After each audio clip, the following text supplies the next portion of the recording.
Ladies and gentlemen, it is January 2026, and we're starting off another, what's hopefully going to be another great year of film, as we're also kind of wrapping up last year's great year of film. This is a very interesting time because we're transitioning into new films coming out and anticipating what's coming out this year, while also remembering and, of course, awarding movies that are coming out that came out last year. So it's an interesting transition time. And what that means is that January kind of has an interesting reputation for movie releases. And we're going to talk about that and a bunch of movies that we're either looking forward to or maybe not looking forward to, or just interested in having conversations about coming out in January. So joining me today, Derrick and Michael. Guys, thanks for joining the conversation. Yeah, man, I'm excited to talk about it. Sorry, I'm building my own list because now I love lists. I don't know if you know. I'm a big fan. And so I'm like building my own list now of like, oh, what's actually coming out in January? I tend to make lists of lists that I need to make. Like I think that's where my list capabilities end. I don't actually make productive lists. I just make lists of the lists that I need to do. So that's get that's on that letterbox, baby. Get on that letterbox. I'm obsessed with lists. I have like a running ranking of movies of the year throughout the whole year, and then I make a different list ranking all the like old movies I watch. Get out of my head, Michael. I was literally talking to myself this morning of like, I should just start ranking all the new movies I see this year on Letterboxd. Yeah. Well, then it's done. At the end of the year, it's quick. Like, you don't have to sit there and go like agonize over your top 10 because the top 10's been made. Yeah, that is true. That's not a bad idea because I already jump on immediately and update everything that I see. Like, it's like, but aside from like posting my quick reaction, the first thing I do is make sure it's logged on Letterboxd. That's the number one thing that I do all the time. So it could be really easy to like put it on there and then just move it to the list. And yeah, all right, I'm gonna do that. It's also kind of fun to watch. Oh, go ahead. No, you go ahead and finish. It's also kind of fun to like watch it evolve throughout the year. Mm-hmm. Like there are certain movies that like stay at the top of the charts all year, which I think is fun. Like last year, Sinners like got to the top in April and just ran through the whole year, and I was like, "This is doing like Michael Jackson numbers on the Billboard charts." I promised myself I would get better at logging things this year. I'll have stints where like I'll go to a festival, and obviously at festivals I log everything, but then I'll get back home and get lazy and I'll watch movies and then have to backlog and forget things. And so I promised myself this year my Letterboxd wrap is going to be accurate. Because I can't share my last year's one. I think I logged all the Quentin Tarantino movies that I watched, and so Letterboxd thinks that Quentin Tarantino is my favorite director. Well, look, according to Letterboxd, Tom Cruise is my favorite actor of all time. Same. Meanwhile, a while ago, I went back and logged every theatrical experience I've ever had from childhood. Wow. So my diary is now like 100% accurate. My poor followers just getting like 100 updates from me at night when I'm like, I saw this movie with my mom in 2003. But like now I have stats for every year, which is really cool. That's wild. It's a great project if you can remember it. I did come across a reel that was saying, like, you know, when they have a kid, they're starting a letterbox for their kid so that every movie that their kid watches will be a part of their lifelong running stats on Letterboxd. And look, Letterboxd will have life generations beyond ours if people actually adopt it this way. No, I love that. Yeah. So, well, guys, we have to talk about January movies, and I think I want to start with probably the biggest talking point, which is the reputation of January movies and the movies we tend to get kind of dumped in this really weird middle ground of transitioning from last year into this year, award season already kind of championing the great ones from last year. Like, so let's talk about the reputation of January. Michael, how do people perceive January, and do you think it's appropriate? People perceive it as a crap month, and they're wrong. I love January. I stand all of Q1, to be honest, because I get really burnt out on award season. Like, obviously, I enjoy all the prestige movies. Well, that's not true. I enjoy the process of seeing all the prestige movies. But there's like a certain point around mid-December where I'm just like, please, I'm done being depressed. I'm done having to sit in the theater for 3 hours every time I go to the movies. I just want to like see something kind of dumb and fun. And then January shows up and it's just, oh, it's a beautiful palate cleanser. And every year it's gotten a little better because I think the studios have realized like you can't have a month where you only release bad movies. So, like this year we're getting some pretty big stuff in January. So, you know, like I said, all of Q1 I just kind of love. I'm having a great time. Yeah, Derrick, how about you? What's your perspective on January? You know, I'm actually going to agree with Michael. I know I tend to call it Slumpuary, which is aptly named, right? Because you for every, I guess it's like for every solid We Bury the Dead, you get mercy. Like, you know what I mean? Like, there's always like a trade-off, right? You get the absolute schlop that nobody wants to watch, but then you get something that's like surprisingly really good. But I really appreciate what he's talking about, the whole coming off of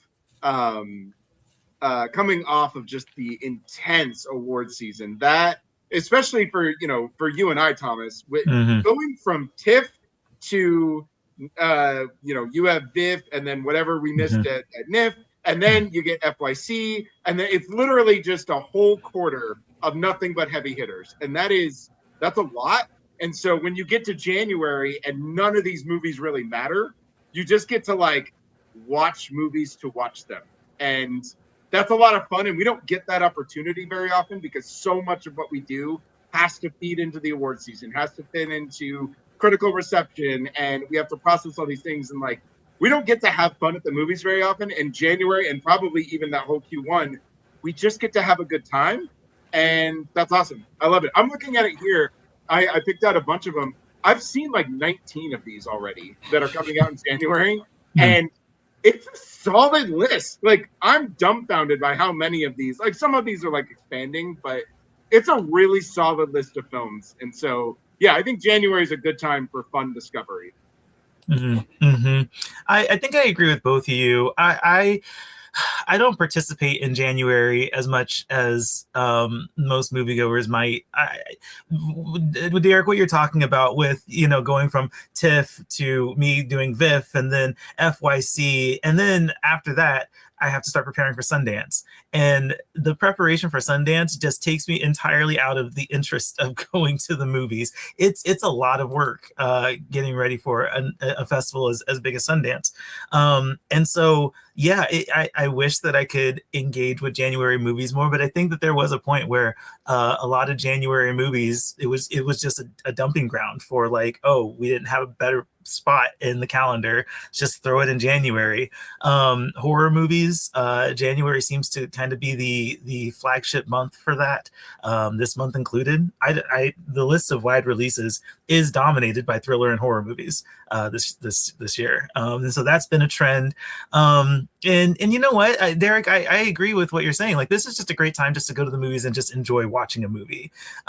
There are expanded releases happening. A lot of the stuff that rolled out through film festivals and awards movies that only limited release last year, but are expanding into theaters as more awards conversations happen.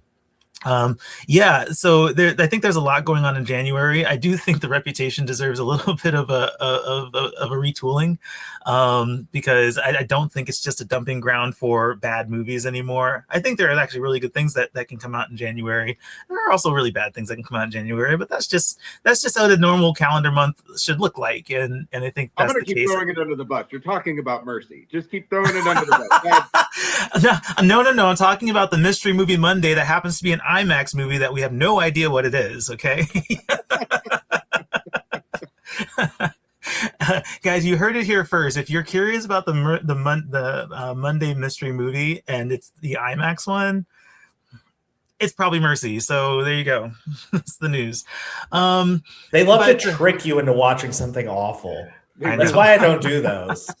It's just like, it's never a good thing. They're trying to like create word of mouth and like kind of get people talking about it, but a confident movie never needs that. It's always Right. I will typically cheat, and I will wait until like 4:15, 4:20, go on Twitter, and then just see all the East Coast people What that East are like, Coast said. oh, the AMC on the screen is this. And then I decide whether or not it's worth my time to go. Yeah, because we all know it's not going to be a sequel. It's not going to be a franchise. It's likely going to be a film festival movie that's coming out in the next couple of weeks. You know, I think they've done this enough that we've kind of figured out the rules behind what they choose. And you know, for people who don't go to the festivals or who just want to see a movie early for cheap, like it's a really great offer. Even if it's a bad movie, just you know, it's $5, I think is what it is for at least Regal. So we're in January. We've already gotten through the first week of January, and there have been a couple releases, and I think you guys have seen both of them. Is that the case here? Yeah, I saw both. Yeah. Cool. If it's in theaters right now, I've probably seen it. You guys are so much more ambitious than I am. Like, I thought about seeing Greenland 2. I thought about seeing Primate, and just didn't. I think this will whole give. I believe it. I'm not even going to say that they're. Well, actually, I think Michael has other things to say about Greenland too. But I'll just say this, and then I'll let you guys go back and forth on that. But I think when it comes to my bandwidth, I'm sure that these are entertaining movies to watch. I wish that I had time to go see them, but Sundance has kind of dominated my brain space. So all I can really do is look in January, see the movies that I'd like to see, and then plan to see them in February. So, all right, you guys go at it. Let's talk about Greenland 2. Derrick, we'll start with you. And Michael, I'm interested in hearing your retorts. I'll be quick because I give a lot of credence to most of the criticisms that I've seen. So for me, Greenland is one of those movies that was just like a surprise hit to me. I'm not the biggest fan of Gerard Butler, who just says yes to every script that comes across his desk, right? Like you're never really sure where it's going to land. And so Greenland was like this big bolt of lightning in 2020 when like we kind of had nothing. And so it was like the best of the worst type of thing. Not that Greenland is bad. It's a very good movie, and it was like shockingly good. So this is a very unnecessary sequel. No one asked for this. As good as Greenland is, Greenland 2 doesn't need to be made. And I understand the criticisms of it being a bit of a slog, traveling into more of like melodrama, trying to do this character study, having Gerard Butler try to be a little bit more dramatic, but not really having any kind of chemistry with any single human being on screen. All of those things are completely legit. I actually think it kind of looks a little worse, even though I think when it comes to big budget movies like this, I appreciate how grounded it tries to be. So all of those things are valid. So I'll just rabbit this thing right now and be like, yes, every negative thing you want to say about this movie is absolutely true.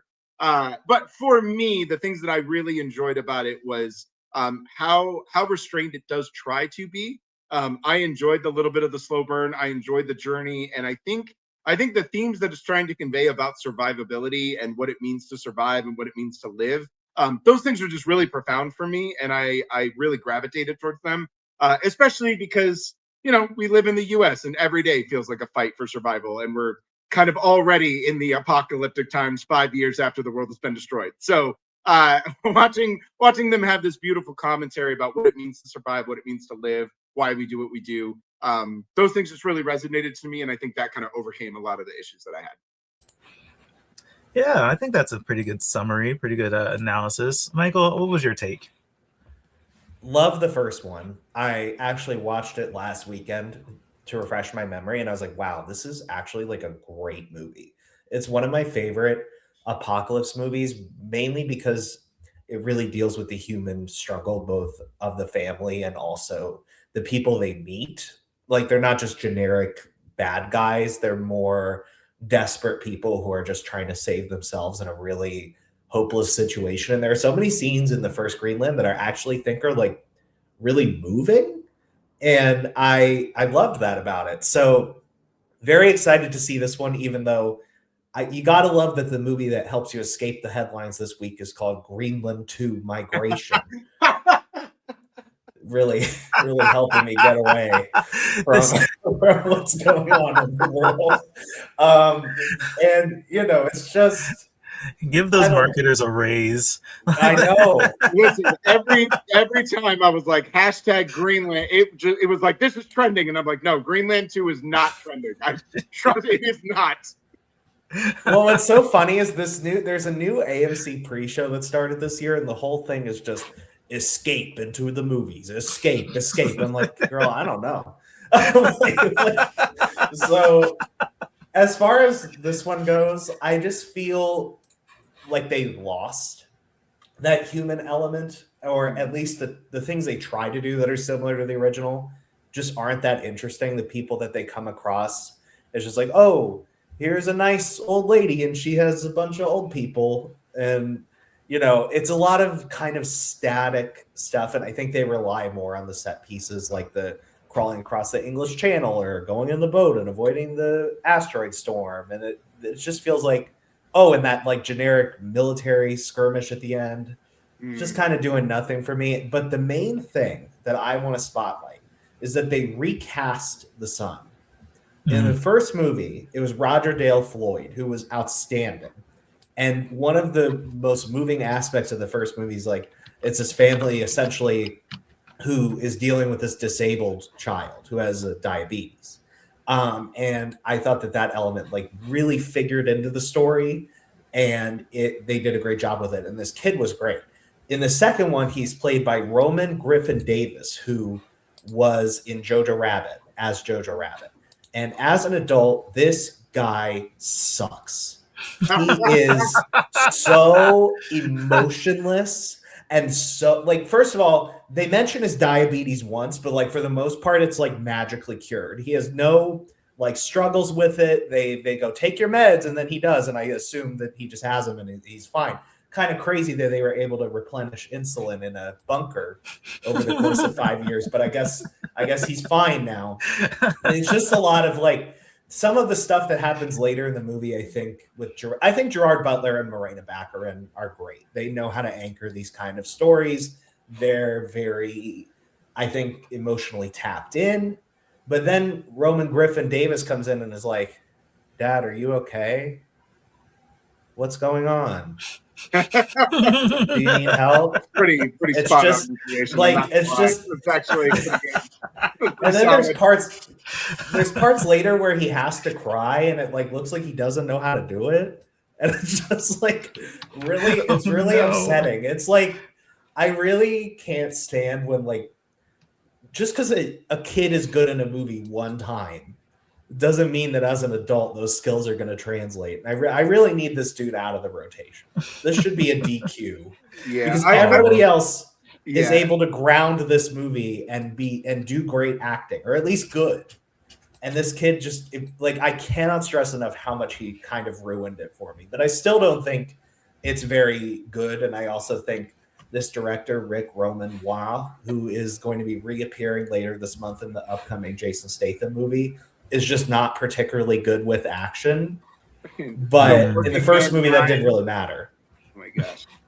I will agree too. And I think some of this is we have been spoiled for choice with some of the best child performances of the decade, just in a single year. Last year was like it was just like an untouchable run of child performances. And so when you're just riding this beautiful high of like every child you've seen on screen for the last year has been like nomination worthy, and then you get Roman and you're like, whoa, okay, so the streak's over. Got it. Okay, cool. I give you that. And I now that in retrospect, because I think I was a little bit more tied up in kind of the thematic elements that really struck me, but in retrospect, you're absolutely right. I forgot about the diabetes thing until you even brought it up, and then I was like, oh yeah, that was like a really big deal, and they were just like, yeah, it doesn't exist anymore. We cured it by not doing a thing. That's not how diabetes works. So it just felt like they barely they acknowledge it very quickly. but it's like someone's whole life when they have diabetes, especially when you're malnourished already in these like horrible bunkers or whatever. I was just so confused by why, because it's like like you said, it's like half the first movie is about we need to get him his meds, we need to rescue him because he got kidnapped, and like they don't know about his diabetes. It's like the whole core of it, and then they're just like, nah. And then it's like also like in the first movie, Gerard Butler and Marina Baccarin's relationship was kind of strained because he cheated, and it was interesting to kind of watch them come back together and kind of fall back in love with one another through these very strange circumstances. And in this one, they're just like, we're married. We love each other. Marriage is steadfast and true. I like that better than them committing one of my biggest tropes, which is if you're gonna make a sequel, the whole crux has to be that somewhere along the line they got divorced, and now the whole sequel is about them coming back together. They do that. It is my biggest gripe with any narrative movie trope. I hate it so much. Every unnecessary sequel commits the same goddamn mistake, and it drives me up the wall. I hate it so much. So I'm glad they didn't do it. I don't think it necessarily works here to just be like, we're good, we're solid, we don't need to do it. But I understand why they did. And I'd rather them do that than have them be like, no, we actually divorced in the bunker. And now that we're out of the bunker, we got to go through the same journey. And by the end, we're back together. Like there's a version of this that happens like that. And I'm glad they didn't do that at least. I just wish there was some source of tension between them. And there is a good reason why she would be mad at him. And she just kind of is like, okay, I'm with you. I love you. Like, it's just very, I don't know. But I hear you for sure. Gets skipped over a little bit too. Like that should be a lot more daunting. Like if you want to skip over the diabetes, then what we're talking about without spoilers, if you're going to skip over the diabetes, then what we're talking about needs to be like the real driving force of why they're trying to do what they're trying to do. And it kind of is, but not really. Not enough to make it like the crux or catalyst of events at all. Because it doesn't really come into play except for very occasional moments where Gerard Butler is like, ugh. You remember what's happened. Derrick, is Michael changing your mind at all on how you feel about this movie?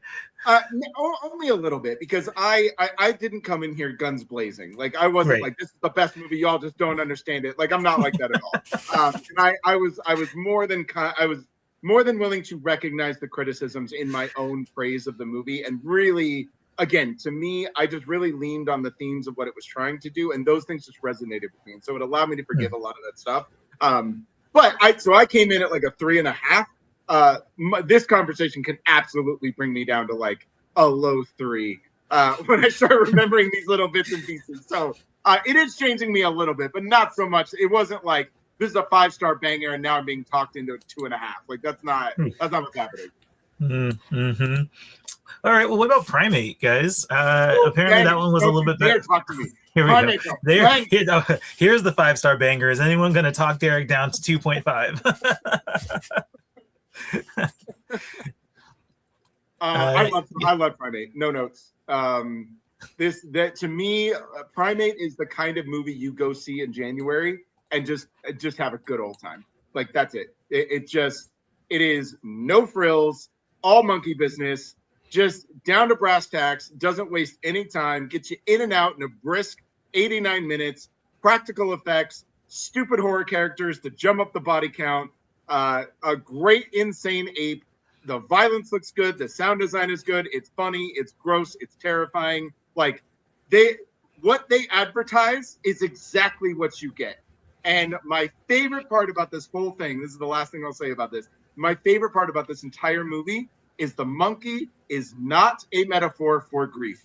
I loved that so much. It is just a rabid monkey. That's it.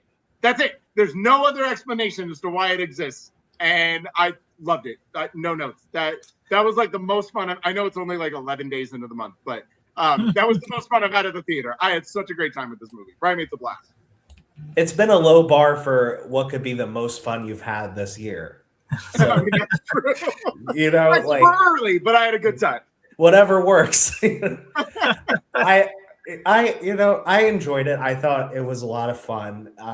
Once it gets started, there's a bit of teen drama at the beginning that's just very CW. It's pretty unwatchable, to be honest with you. There's not a single good actor in the movie, and the one Troy Katzor, who won an Oscar, he's like, okay, I'm going on my book tour, bye. And then like you see him again at the very, very end. But once the monkey starts messing around, and the thing is like I so appreciate the practical effects behind him, because I have almost borderline controversial takes about CGI characters and acting. Like I don't think motion capture acting is art or really acting at all.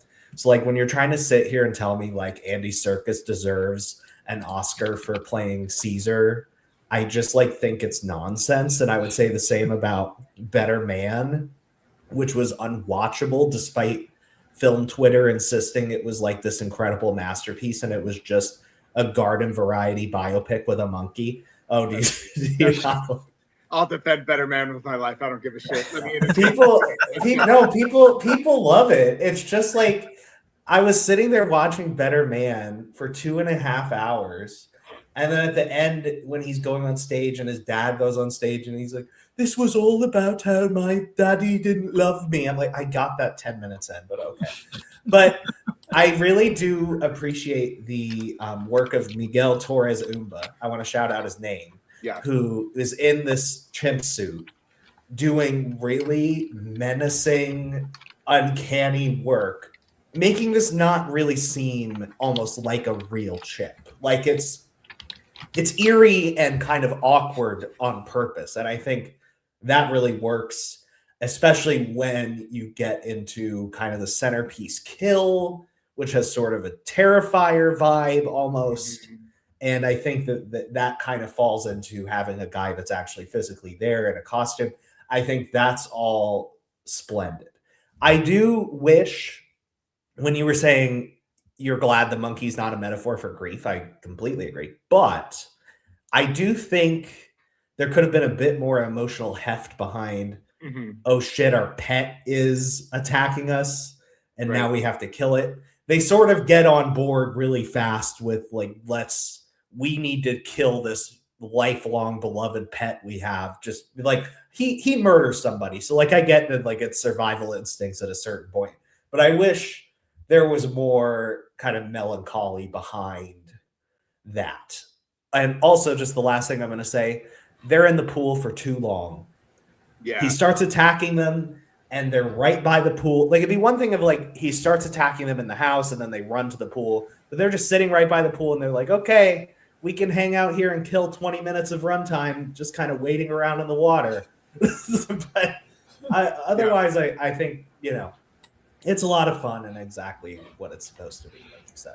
There's a lot of inventiveness because essentially what you're doing is you're taking a slasher film, you're taking a typical slasher horror film, and instead of having it be Michael Myers, you have it be a mad monkey. Like that's really the only difference, right? It's just a group of dumbass teens that are trapped in a house, and instead of a killer going after them, it's a monkey going after them. And that's literally the framework. But I think the way that they kind of work with that setting, I think it's done really well. I do agree that while I don't necessarily mind it, all the characters are paper thin. And I know that's by design so that you don't really give a shit how brutally they get murdered. But at the same time, they do try to do this weird CW element that like we're supposed to care, but I don't. Like I'm rooting for the monkey, unfortunately. Like I'm down for the monkey to just kill everybody. But yeah, it is a lot of fun. I do think that I will say there's a worse version of this. There's like a 1.5-star version of this where the monkey is a CGI monkey, and then all the terror, all the physical work that Miguel is doing, all of the subtle nuances you get from somebody being in a costume with at least a little digital overlay, but for the most part, like that's a guy doing these things. And honestly, that just makes everything that much more terrifying. And there's a horrible version of this movie where all of that is replaced by CGI. And I don't give a shit about anything that's happening in it. So I did appreciate his look. He's pretty great. I might be more inclined to race to this movie if they had put an upright shoe and given it a better explanation. We will not tolerate nope slander on this show. Oh. I was like, what are you talking about? Yeah, great conversation about what has released. I want to there's other movies coming out this month that we'll get to, but I want to talk a little bit about the movies that are expanding their release this month. And I want to talk about these particularly because there's one that I absolutely have to point out that nobody's talking enough about, because the main actress in this movie is in a different movie that for some reason has all the headlines. So when it comes to expanding releases, one of the movies that is expanding this month is The Testament of Anne Lee, which I had the chance of seeing at the Vancouver Film Festival. And I mean, I thought I had a great time with this movie. I really enjoyed it. I thought the talent in this movie was incredible. The music was awesome. I was sure when I saw this movie that this was going to have some headlines about awards consideration and be somewhere in the awards conversations. And it just like disappeared. I don't know why. Somebody explain this to me. Because it sucks. Oh, and you are off the podcast. Derrick, your turn.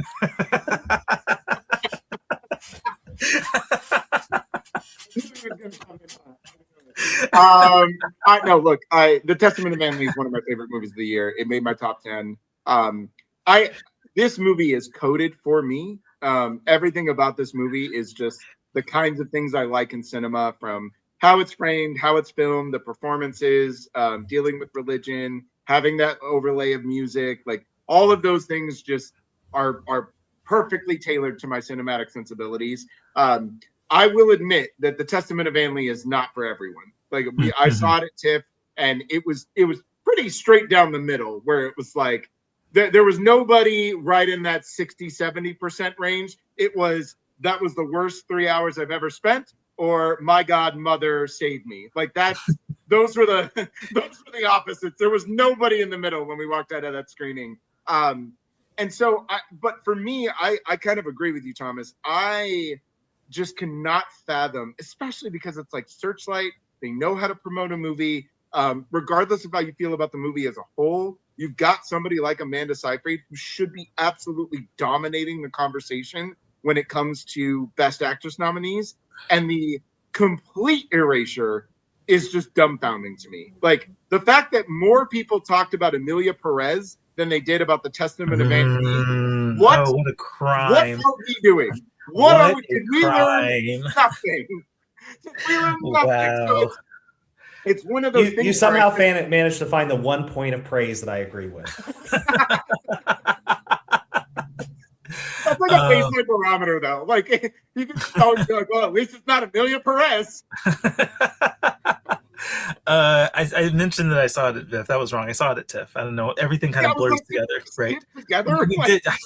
I don't know what happened. Everything just blurs together. Anyway, we saw it at TIFF.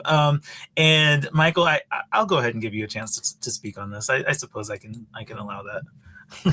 So, 2 disclaimers. The first is that it was my last movie at AFI, so I was definitely not at my best. Yeah. But the second disclaimer is that I think I just hate the canon of work of Brady Corbet and Mona Fastvold. I think that they embody all of the aspects of prestige filmmaking that I find insufferable. I think they attack concepts that are very deep and thought-provoking, and then just make these really shallow, portentous movies that I just don't think properly explore them. This is somehow worse than The Brutalist to me. I find it so monotonous. He just said somehow worse than The Brutalist. The Brutalist is a masterpiece. I kid you not, when I saw The Brutalist at the Vista and it cut to like the intermission, I was like, I could leave right now. Oh my goodness. I was like, this is like, I was sitting there for 2 hours and I was like, this story has maybe progressed in 2 hours to the second act. And then it That gets was- worse in the second half. I'm knighting it here. I'm doing it right now. If you are watching this, you are seeing this in real time, live. I am now relinquishing my title of the hot take kid, and that is now being assigned to Michael indefinitely, because for all my hot takes, none of them even pale in comparison to what he's dropping right now. But it's also like in this movie, all that happens, she decides not to have sex, and then they spend 2 hours going to different places trying to convert people. They sing some bad songs, and that's about it. And everyone, like, Amanda Seyfried is great. Like, that's the one thing where I will, like, absolutely, like, if she got nominated, that's totally fine. The music is the worst film music since Annette. There's that scene where she's sitting in the jail cell for 5 minutes going, I'm Hunger and Thirst. Oh, that's where I switched. Oh, that is where I tuned in. I was there for that scene. I was listening to that last night. That song is a banger. It's awful. I digress. I feel like when, like, you know how, like, sometimes people will be like, this Broadway musical changed my life. And then you sit there and listen to it and you're like, what the fuck are they talking about? Like, and then it's just like all the other performances. Christopher Abbott plays an asshole. Wow, really breaking the mold there. Thomasin McKenzie sits there and narrates in her little wafy voice. Oh, welcome to the tale of Annie. What will we find here? And then worst of all is Lewis Pullman. What are we doing with him? He has such a critical role. And he's just sitting there not giving me an ounce of emotion, not an ounce of making me care about this character. It looks nice, and like it has some moments where I was like, this is amusing, but it just felt like misery porn to me, especially with how it all ends. It just made me miserable. This is the most unhinged I've ever seen this show.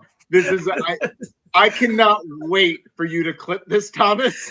Oh, this is absolutely going to be a clip. Just send it out into the ether like this. Yeah. Oh, I can't wait. I'm so excited. You know what? It needs to be out there because I didn't even make a video review for this because it was like I don't even want to give this attention. I don't even like. It's just like sometimes you see praise for a movie and you're just like I saw something different. I just could not possibly give less of a shit about this. It's so funny because Thomas and I were talking about that the other day too, like off air. And so the way that I'm not as harsh on it, but the way that you feel about The Testament of Anne Lee, that's how I feel about The Secret Agent. Oh boy. The Secret Agent is this movie that like everyone is like, this movie should win Best Picture. Wagner Moore should be Best Actor. This is the greatest thing to cinema ever. Go Brazil. And I'm like, because I saw The Secret Agent and I saw it mostly with all of you, and we saw two different movies because that is not the movie that I saw at all. And I've been meaning to revisit it, but I just had such a dull experience with it that all these praises that people are just like cinema, and I'm like, no, it really wasn't. So I understand what that kind of feels like, where you just watch all the holes of the internet just go ape shit for a movie that you're like, dude, I'm mid on it at best. that's how I feel about The Secret Agent. So I get it. I get it. I like with The Secret Agent, I thought it was really good, but there was a certain point where I was like, the time. It's a little long for this. We're going to call this segment the "We Listen and We Don't Judge" segment. And then we're going to go into a jail cell and sing "We Listen and We Don't Judge" for 5 minutes, and then say we deserve an Oscar. And I'm going to tune in. I am going to be, if Amanda Seyfried is singing it, I am there. Give me a glass of wine. I'm going to enjoy this. Wow. Oh my goodness. I think it could have been really good. It's just like, I feel like every scene, once they start getting into a rhythm with the dialogue, they go elsewhere. I just wish it had I don't know. I wish it had not been so. I wish it had zoomed in on one moment of her life and examined her psychology. I think this could have been like a Steve Jobs kind of thing where it's 3 long moments in her life. But because it's so long and it just kind of snapshots each moment for a little bit before it moves on to the next bad song, it just I feel like it never really grounds itself. And I love these kind of like historical epics, but I think this Courbet family, they insist upon themselves, to quote someone smarter than me. That's one of my favorite lines, one of my favorite film criticisms, that nobody can actually explain what it means. But when someone says it, you're like, yeah, okay, that actually makes sense. It's, way to go, Family Guy. We salute you, Peter. Oh, man. Other movies expanding this month include No Other Choice, Dead Man's Wire, The Coral. Dead Man's Wire, holy God. Dead Man's Wire, with Bill Skarsgård giving the worst performance in contention for awards this year. I was like, why you is have this to have all the Skarsgårds? You have to have all the Skarsgårds. I was like, why is this movie about class consciousness have a lead Jim Carrey, Johnny Depp style, like manic overacting lead performance? I was sitting there in the Chinese theater watching everybody lap this up. I was just like, God, but that one at least looks nice. Could not be more different. I think he's actually the best part of the movie. I was like, when Coleman Domingo came in, I was like, phew. Okay, I take it back. He is actually the best part of the movie. I think Coleman Domingo is by default like the best part of anything he's in. So. Yeah, he has had like a streak. That movie's a travesty. Oh yeah, the Running Man is horrible, and like, but every time he pops in, I feel like Edgar Wright was just like, sure, man, make some shit up. Right? Like, just do it. Let's go for it. Do whatever you gotta do. Yeah. Watch our coverage and just kind of, spew it out. Yeah, bro, just do it. He's great. He's so good. And the girl in Dead Man's Wire, oh my God, the girl from Industry, who I usually really like. She's horribly. I struggle to say her name. Is it Malaya? Malaya? I think she's talented. Like from what I watched of Industry, I really liked her. But in everyone in Dead Man's Wire, besides she reminded me a lot in Dead Man's Wire. She reminds me a lot of Greta Lee in Tron Ares, where this is somebody I genuinely like. But my God, you are so bad in this movie. I'm starting to question whether or not you're a good actor. Like that is how I felt watching Tron Ares, and even a little bit of Dead Man's Wire. Though Dead Man's Wire, I'm a little bit more favorable on it. What did you like about Dead Man's Wire? A lot of people like it. I enjoyed it. I do think that it's I think its biggest crime is showing photos of the actual people in the end, because then you start to realize that like Bill Skarsgård looks nothing like the actual guy, and they really just Hollywoodized it up, and they were like, yeah, this old fat guy that lives in this city, no, give him the six-pack treatment. Like, just give him the Hollywood movie star, and you're like, that's not what he looks like. Not what he looks like at all. I found it to be pretty fun and kind of a solid taut thriller. I think it struggles a lot. Like, this is by no means, I'm not going to defend this the way that I would defend something like Testament of Anne Lee. So this is like a 3.5 star for me, like right in that range. I liked Bill Skarsgård. I thought he was really fun, and I thought he's having a good time. And then obviously, like, anytime you put Coleman Domingo just talking to me, you're automatically going to get an extra star. Like, no matter what the content of your movie is, if he just talks to me and he's got that smooth ass radio voice in this movie, and God, Coleman Domingo, what a treasure. We don't deserve him. We really don't. I think we need laws against casting Bill Skarsgård. It's just like, no matter what he's in, like, I think they're like trying to turn him into the like, he can play anything actor, and like, sure, he played Pennywise in The Crow badly. Look, he like, to go back to what I was saying about, like, he really is like the new Johnny Depp in the sense of, like, we can't have Johnny Depp anymore because he's evil. So we need a new guy who just kind of like loves to wear silly costumes and do like cartoonish voices and like that whole bit. And it's just like, Johnny Depp is a psychopath, and let me be clear about that. But at least he was good. At least he was good at it. You know what's funny? I was rewatching Blow last night, and I was having that same like existential crisis, and I was just like, man, what a bummer that Johnny Depp is such a horrible human being, because he's Mm. so good on screen. Like he's so good in this movie, which is basically just like a Scorsese knockoff. But it's really hard to do a Scorsese knockoff this well. But yeah, the whole time I was watching it, I was like, man, that sucks. We really lost a good one there. And the only movie I liked Bill Skarsgård in was Locked, that horror movie where he was trapped in the car. That was him just sucks, but he's really good in that movie. Oh, I really liked it actually. Like he was playing a more like grounded character, and I actually thought he was good at that. And if he would like to pursue that route, I think I could grow to like him, because I was like, oh, there is something here. He's just and I did like him in Nosferatu, even though I think that that's largely the same phenomenon that I'm talking about.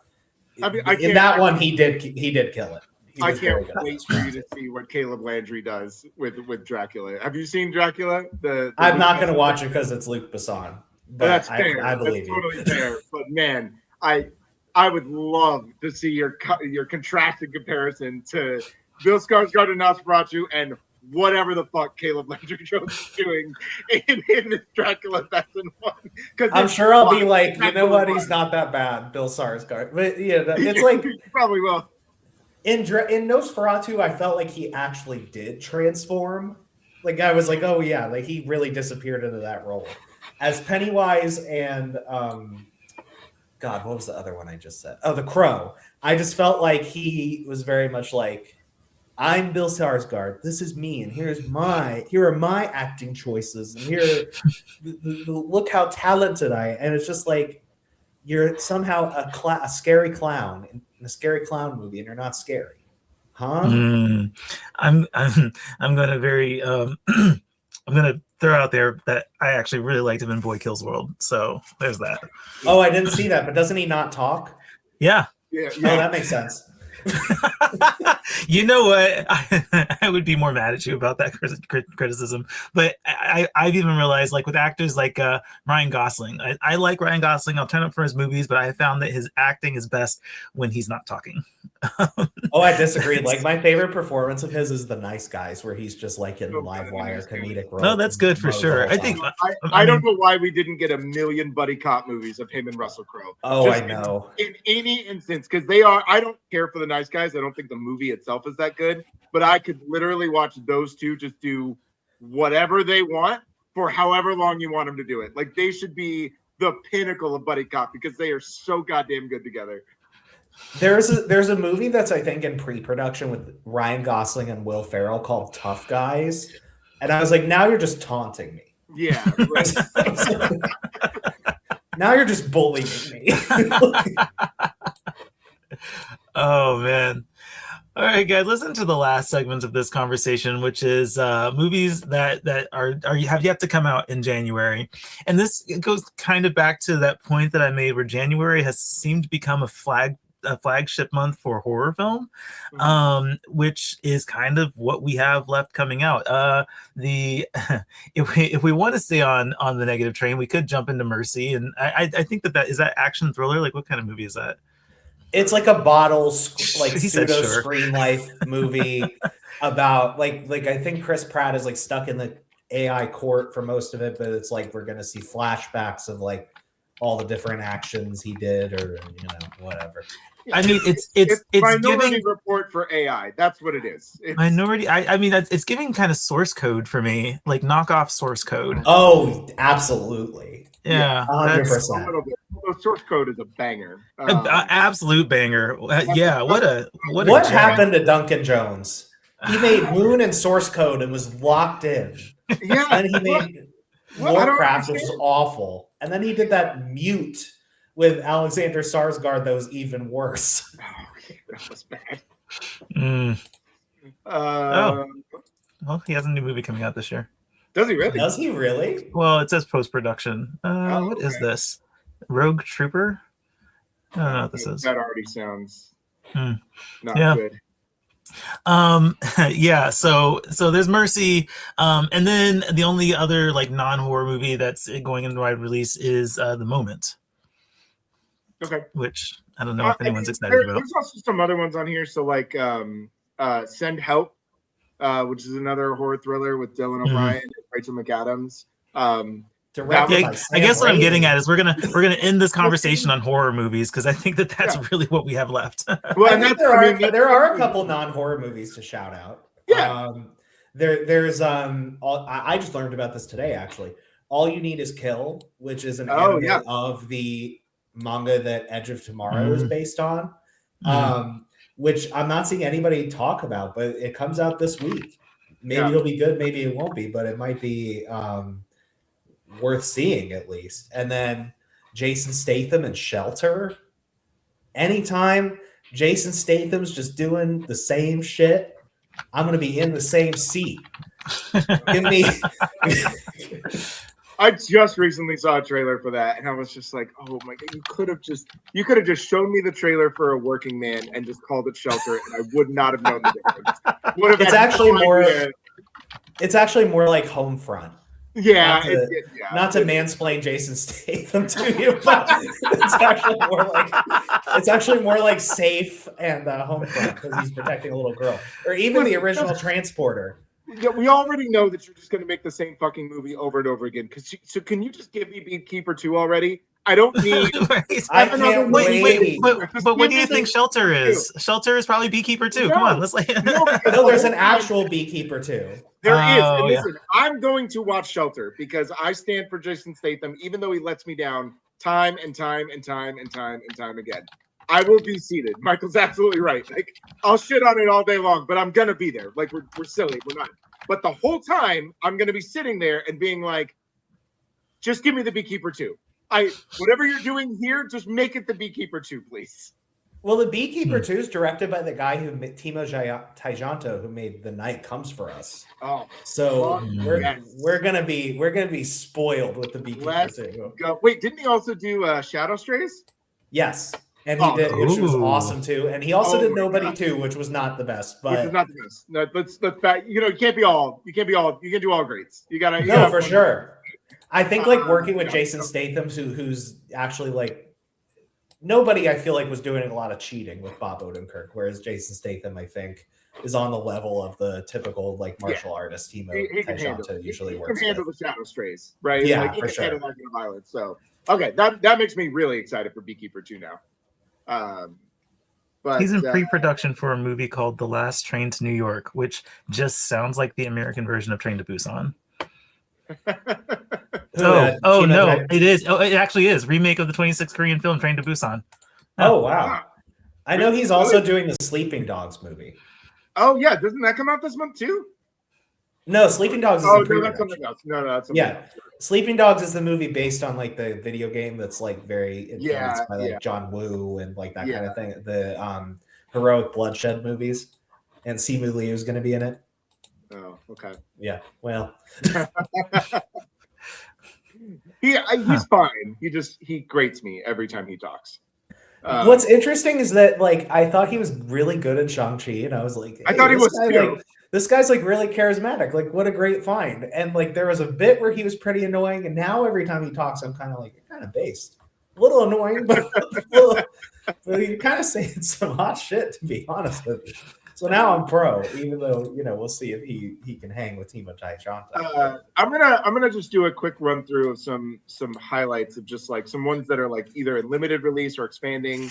Right. A couple of movies that like I think most people have probably never even heard of, but I would highly recommend you maybe check them out if you can find them if you're in New York, LA, that kind of thing. Atropia, definitely skip that one. That's a great one to start off with. I still baffles me that won any award at like that. No, thank you. But movies like A Poet, which is so good. That movie is so great. Especially if you're a writer, like if you love writing, this movie adores writing so much. And if you're a fan of like protagonists that just can't make the right decision no matter what, and you just watch them make one bad decision after another, that's A Poet. A Poet's really good. Sound of Falling, which is a hard movie to watch, but I'd highly recommend. I know that expands.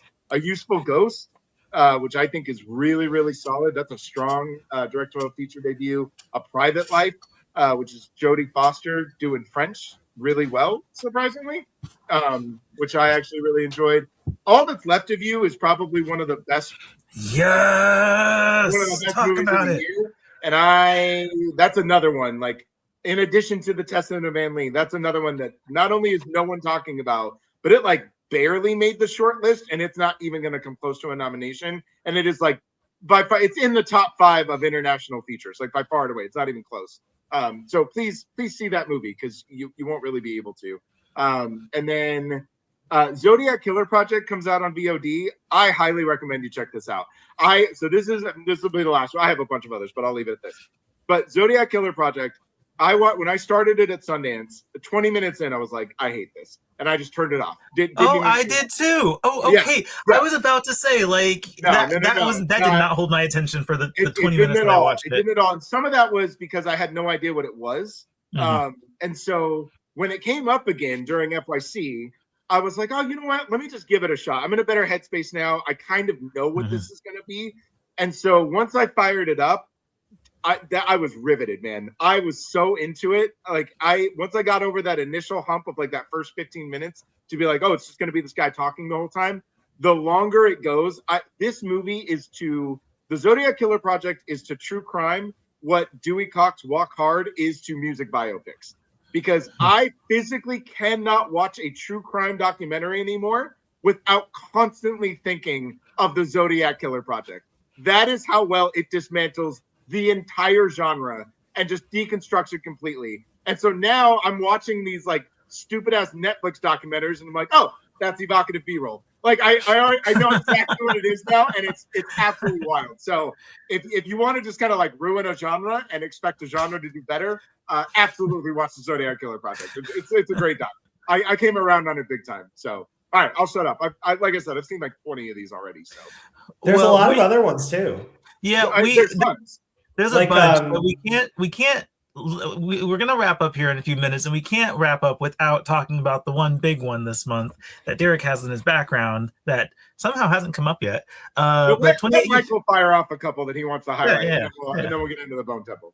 The Rip, Ben Affleck, Matt Damon, Teyana Taylor in a Joe Carnahan. I be excited for that movie at all, but I can't. You should be. Joe Carnahan rocks. When he's on, he's freaking on. But when he's off, that's true.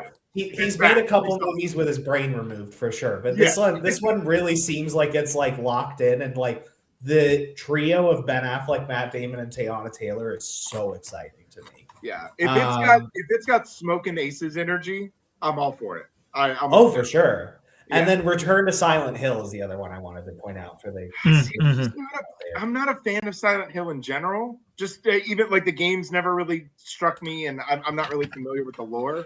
So Return to Silent Hill just doesn't excite me. But maybe I should put it on my list. I'm gonna give myself a crash course. This is like one of my friends is like a really hardcore Silent Hill fan, and he's always like, "You should get into it. You should get into it." I'm like, but like now with this movie coming out, which I think it's interesting. It's directed by the guy who made the 2006 movie, kind of coming back and like continuing his passion for it, which I think is interesting.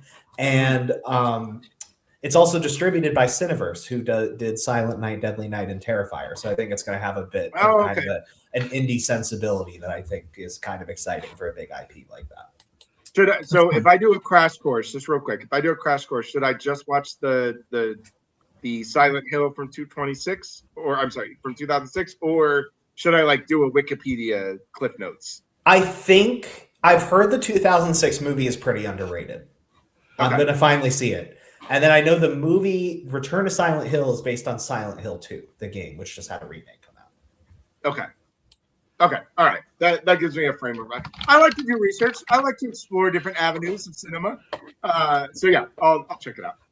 But yeah, look, I'm honestly, I'm looking at this list, man, and there, aside from the one we're going to talk about, there's a lot of really good smaller movies that I really do think people should carve out some time for. I know they're hard to see.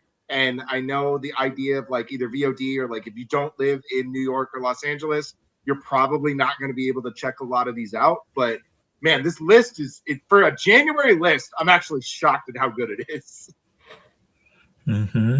Totally. And the crowning title that everybody's looking forward to this year, or at least this month, is The Bone Temple, the new 28 Years Later sequel. Where do we start here? Where do we start? I guess maybe I should start with I'm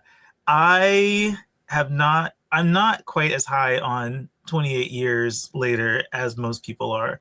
I think there's interesting narrative choices that I just haven't come around to. I also am not sure where to go with that ending, which I guess Bone Temple is going to explain. But the first half of 28 Years Later, it didn't really hold my attention that much, and I did like the second half a lot more. But then you get the ending, and it's like, oh well, you made that for a particular audience that I'm not a part of, so like I don't know what to do with that. So that's kind of where 28 Years Later has left me off. So I'm curious what they do with that and exactly how odd this lore gets. And I just think we kind of strayed really far away from what 28 Days Later was, and I can only see the Bone Temple taking us even further than that. But is that going to be a good thing? I don't know. I'm gonna leave it up to you guys. It's a sequel to one of the best movies of the decade. A half year later. Are you kidding me? How exciting. I just think, like, not you, but I think a lot of the complaints about 28 Years Later are so weak sauce. Oh, I had to look at a penis. Okay. There were a lot of people that complained about that. It's just like, I think that it was amazing that it was so different than the original. And directed by Danny Boyle also. And written by Alex Garland, which is one of the best scripts he's ever had. To expand and deepen the themes so much. Yeah. I'll tell you, just Thomas, crazy good. We had a conversation on this show in particular, and I came with that same heat. When I saw it, the first time I saw it, I came with all of that heat of like, this is the worst movie I've ever seen. This movie sucks. It's nothing like the originals. How dare they? This is awful. And we had a whole conversation, and our good friend Luca, who couldn't join us today, but our good friend Luca was basically, in the nicest Canadian way possible, was like, you're wrong. I don't know how else to explain it to you, but you're wrong. And it literally made me go, you know what? Okay, fine. We literally hit end record. I found a Showtime 20 minutes later. I did do that, that's right. And that movie fucking changed my life. Like, that movie made my top 15. It is genuinely one of the best. Everything that I had against it just melted away the second time I saw it. And so all that to say, I can't wait for the Bone Temple. I hate everybody, and this includes Michael. I hate everybody that gets to see it before me. Don't give me that face. You get to see it before me, and I hate you for it. This is genuinely. Well, I liked it on the first viewing, so maybe that has something to do with it. But this is genuinely one of my most anticipated movies of the year, not just January. I can't wait for this. I love the groundwork that they lay in 28 years later.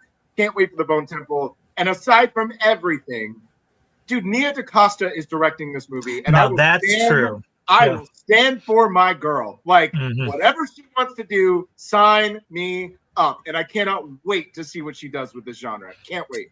Totally. That is the one thing that has me like, I would totally dismiss this movie entirely. Like, I haven't seen 28 Years Later a second time, so maybe that's the life-changing thing that I'm missing. But Nia DaCosta on Bone Temple, yeah, that's what has me going to the theater. Not that, not the 28 Years Later world. I think that I lived in it for that one movie. I'm okay, but I can't wait to see what her vision for this is like, and that's exciting. So I'm so curious because one of the things that I think is odd that people complain about is the ending of 28 Years Later, because it's like, oh, it seems like it's from a different movie. It is. So, like, it's true. It is. I think for me, and you said it's like for a specific audience. Like, what did you mean by that? Well, I had no idea what that was referencing, and from what I understand, if you know the context, like that's a British thing, an English thing, that's a UK thing. Whatever is happening in that ending, I don't. Yeah.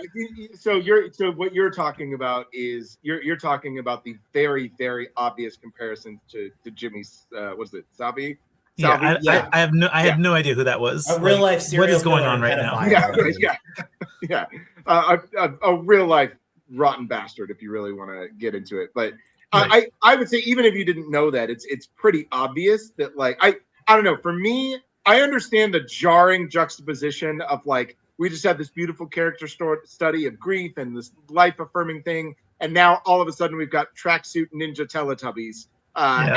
Like, I understand how jarring that is, but for me, that just set up insane intrigue. Especially on the second time, I was like, "Oh yeah, no, we do have to advance the story, and the world that Alfie comes to understand, or Alfie Williams, the world that he thought he knew doesn't exist. Like, they've been telling him that it's dangerous. They've been telling him that there are people out there that are doing horrific things, and he's been isolated his whole life. He's lived on an island, and the only thing he's ever seen are kind of some slow zombies and one big one.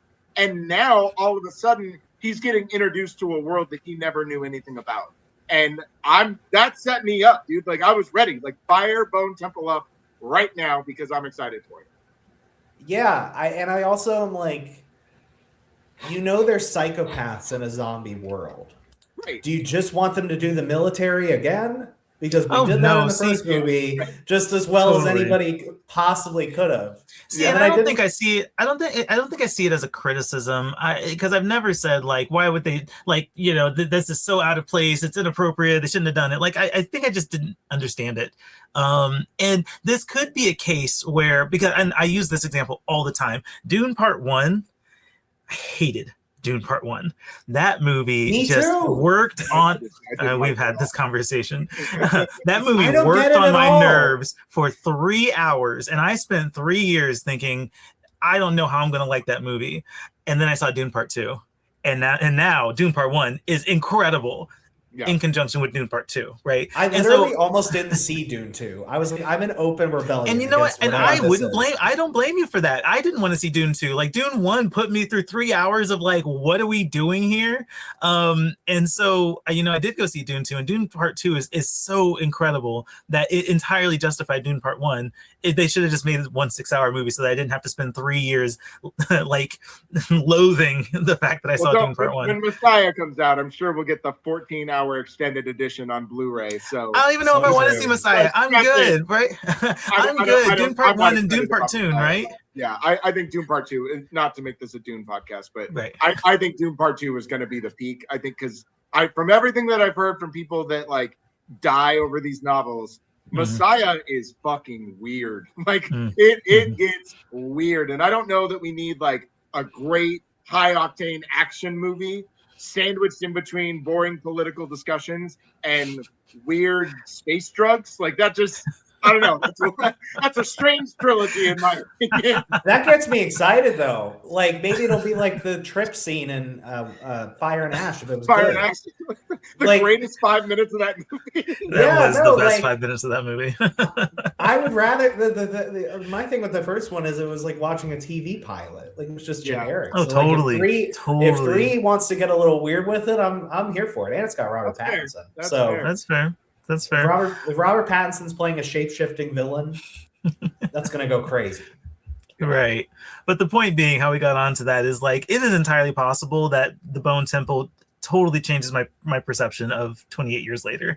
And again, like, kind of watch 28 years later. I'm actually kind of shocked they don't have double feature screenings. Wouldn't that be something to do this with? It really is. I think they're nervous in general because the first one wasn't super well received by the mass public, so I think they're a little nervous to, like, really go all out with this. It would be interesting if this one is more well received, because I think it's going to be a little, like, I'm a little nervous about Nia DaCosta, to be honest with you. Like, I think she's made 2 good movies with Little Woods and Hedda, but I think if you're making a comparison of style, I just don't think that she is in Danny Boyle's league. But if there were ever a time to step up, this is it. So I'll tell you, she's the one thing I trust. I think this is a humble brag, but I was able to tell her to her face, I like what she does when she's not trapped by the shackles of Marvel.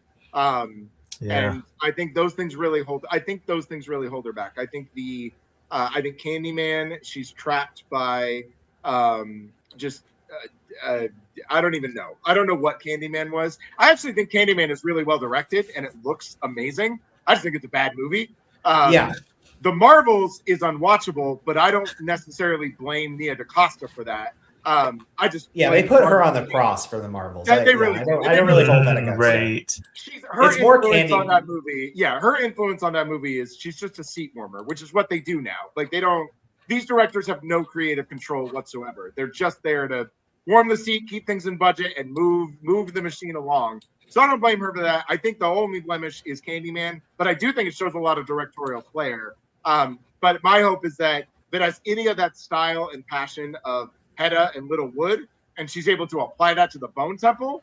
We got a major contender on our hands for one of the best movies of the year, guys. Yeah, I think it's fascinating. I think it's fascinating because she's usually directing what she's written, right? And this one, Bone Temple, is written by Alex. So, when she can just focus on the vision and bring up a script that we're going to hope Alex wrote really, really well. Like, I think that that's a really good direction for her career, and for how this is developing. I think this is probably the best position for her to be in, to jump into more high budget, high profile franchise movies, is with the direction of Alex Garland's script. Yeah, I'm now even more excited, which is crazy because I think I don't like Alex Garland at all, except when he writes these movies. Yes. Where something about this franchise he locks in. I know. So it's his best writing across the and I'm just like it's his best. And so I'm just I think you're absolutely right. Like, I think if he wasn't writing the screenplay, I'd be a little more nervous. And I don't think Nia's bad. I've just never been crazy impressed with her direction specifically. Whereas I think Hedda and Little Woods are good scripts, but I'm not wow, the style, Oh, see, I'm all about the flair, especially in Hedda. Hedda has so much flair for me. But what I'm actually really excited for, and what I really hope is, I hope the Bone Temple rocks. I hope it's incredible. I hope it makes a shit ton of money, and then everybody comes to Nia DaCosta and they're like, "Here's your blank check. What do you want to do next?" Yeah, this is about that time. I can't fucking wait to see. That's the one I want to see. Is the blank check project for Nia DaCosta after she smashes it with the Bone Temple. So that's what I'm hoping for, is that this movie is just incredible, and then she just gets to do whatever she wants, unrestrained, and maybe it fails, but I'm all in on what she can do when there are no restrictions whatsoever. That's what I want to see her do. I really hope that the backlash to the first one doesn't bite this one in the ass box office. Yeah, that's true. And then she gets railroaded again. Yeah. That would be really rough. Yeah. But assuming that this movie is really good, this January release was so strategic, and so well done, because like we were talking about, I guess maybe to bring this full circle, this idea that January is a dumping month for bad movies was is maybe a good misconception to drop a really good movie in, and it's the one thing, like we said, this month is about horror movies. Horror fans are going to look for things that really appeal to them and that's really going to speak to them in theaters. And I think this could be it. And there's no other major no other horror movies of this caliber coming out this month. They're all kind of smaller period. Honestly, we talked a lot about limited releases and things that are expanding a little bit, but all of us, most critics have seen most of those movies. They've already said their piece on them. The discourse is past, right? Even with something like Testament of Anne Lee, whatever discourse we were going to have about that, you can put it as many theaters as you want. We're done talking about that movie. That movie is over. It just is. And so I think it's very smart and to your point, Michael, too, where it's I don't want this sequel to get hurt by what happened with 28 Years Later box office wise. And so moving it to a place where there is no competition, this is really the only thing general audiences can go and see. And it could be better than that one. I don't think it will be, but it could be. Now you're really getting this excitement and you're actually drumming up more box office success. And this movie needs it. This movie needs to be a box office smash. It can't just be a critical darling. It has to make money. And I think putting it in the middle of January, I think that's actually the smartest move you can make for a movie like this, for sure. It's a great move. I mean, it has so much potential to not just have a impressive opening weekend, but then to have legs over the next few weeks. I mean, what is the next major release in February at some point? I didn't look at February. We're talking about January. Shelter with Jason Statham. We're crossing 100 million opening weekend for Shelter. You heard it here first. I love the optimism there. Probably Wuthering Heights is the next big one. Yeah. And that's almost a month away. Almost a month away. I don't think it's going to have the same audience interest. I think the moment could surprise. It depends on how it performs at Sundance.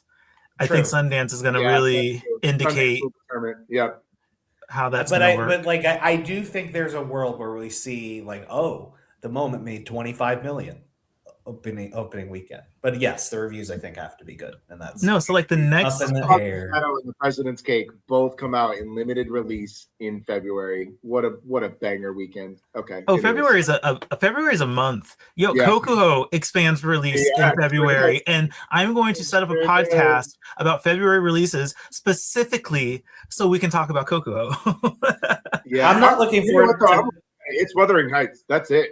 Yeah. Like everything else, I'm not looking forward to February because I'm gonna have to fight off all of film Twitter about Good Luck, Have Fun, Don't Die when they all pretend that's a good movie. Oh boy! Oh my god! I saw it at Beyond Fest. It is insufferable. Oh, it is like close to I feel like I love it now. For how much I feel like I'm going to be on the total opposite end.